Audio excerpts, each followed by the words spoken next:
Are you ready for the recovery? With a vaccine being distributed, we are going to have an economic recovery from the COVID-19 pandemic. But is your business ready? I'm Dr. Bill Connerly, and I connect the dots between the economy and business. And I have an optimistic forecast for 2021, but every change in the economy presents challenges to business, even good changes, because whenever things are different, business leadership needs to act a little bit differently. The recession associated with the pandemic hit a wide swath of businesses. We tend to think of restaurants and hotels and airlines as being ground zero of the economic damage. However, as I look through the various industries and sectors of the economy, almost all of them have downsized since February, just when we realized that the pandemic was here in the United States. So with all of those sectors, or almost all of those sectors having downsized, most of them will try to expand, they'll have better sales, and they'll face some challenges. Let's talk about those challenges. The theme here is that thinking about your challenges ahead of time will help you, the business leader, overcome them when sales improve. The first one is staffing. Most companies have had to cut back on their staffing. They will boost their staffing if they can. We were in a tight labor market before the pandemic, and labor markets are still tight in many areas. So companies that have downsized should first of all think about those workers that they had to lay off. Pick up the phone and say, "Hey, Fred, hey, Sally, when we're ready to bring you back, will you be ready to come back to work with us?" And some of them will say yes, and some of them will say, "Hey, it was nice at the time, but I found other things to do." And maybe that's work, maybe that's non-work activities.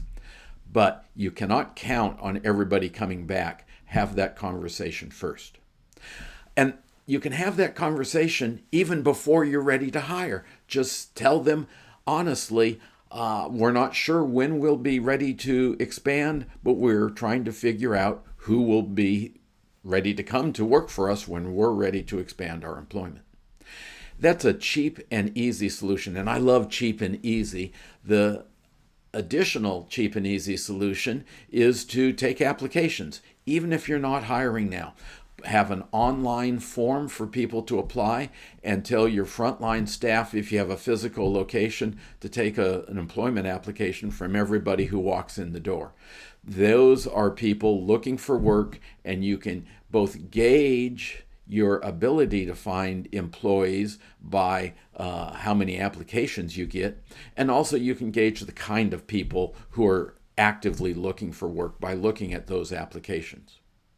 Some companies use staffing companies to help them find workers, and that's great. Get on the phone to the staffing companies and talk about the possible future needs you have and how long they think it will take for them to deliver some workers to you. Staffing is often a big challenge, but sometimes in some sectors, the suppliers are an even greater challenge. And when I say suppliers, I'm thinking about both goods that might be inputs to a manufacturing process, or goods that will be sold by a wholesaler or a retailer. But I also mean services, because when a company expands, they often use more services from other businesses. In past economic booms, it's been the good side that has caused more challenges than the services side. But if there are critical services that your business uses, make sure that the service provider can scale up when that is needed. On the good side, we've had some challenges. We were getting challenges from international trade, partially because of U.S. trade policy changing with tariffs. In addition, the COVID-19 pandemic caused some businesses to have to close for a couple of weeks, and that caused supply challenges. The shift to online retailing changed the way we work and put a greater premium on delivery drivers. So some businesses are saying, hey, there are goods that are needed up here, say in Portland where I live, and the goods are on a truck stuck in Los Angeles. So think about the supply challenges you'll have. And again, talking to your suppliers is probably the best solution to that. And the final challenge that many businesses will face is working capital. Now, increased sales sounds really good. However, they can be a challenge to business cash because employees have to be paid promptly. That's the law.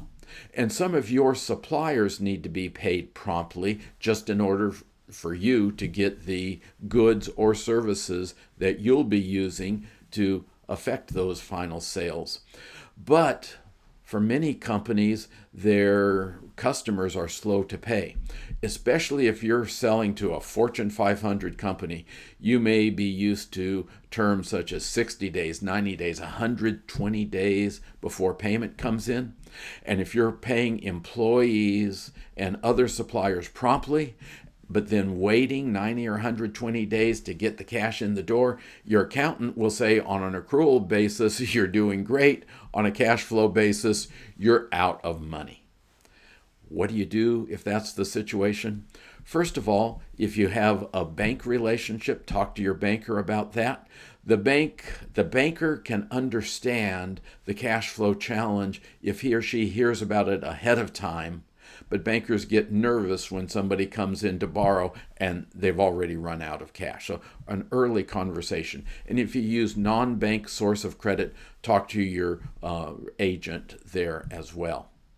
There are also some things that companies can do to stretch out working capital, and you probably know them. You speed up collections. You delay your own payments.